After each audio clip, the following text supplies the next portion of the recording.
some tarot cards. Hey, Chandra, Yeah, what's going on with RPGs lately? always something awesome. All right, so His Majesty the Worm, or as we call it here, Big Daddy Worm. So this is a gorgeous big book, as you can see, chock full of usable material. You know I love me some tables, but this is a fantasy RPG that uses a deck of tarot cards as your resolution mechanic. Each suit in the deck is associated with different kinds of actions and different types of scenes that you're playing through.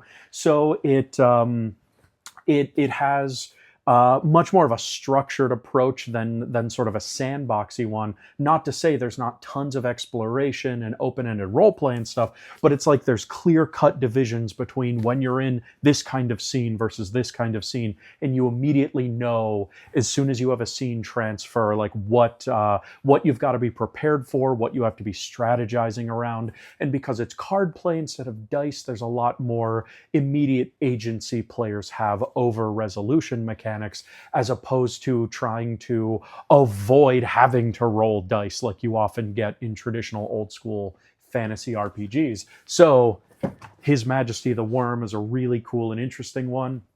This one we just got in yesterday, and I'm fascinated by it. Our Brilliant Ruin. This copy may be going home with me today, who knows. This is a nice, beautiful, full-color, glossy book.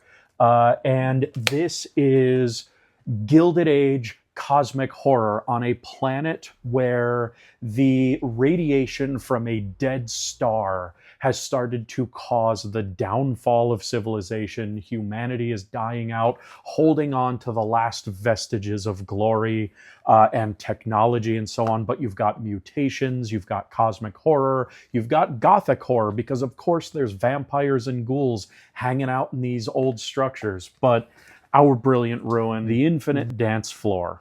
So this is an RPG in which you are trying to escape an infinite dance club.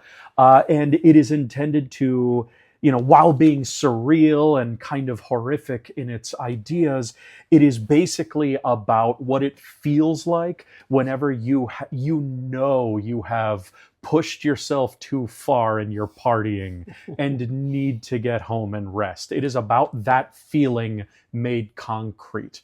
Anyway, that's just a few interesting RPGs that I really wanted to point out to y'all. So go roll some dice, go throw some tarot cards on the table, and have fun. Cool.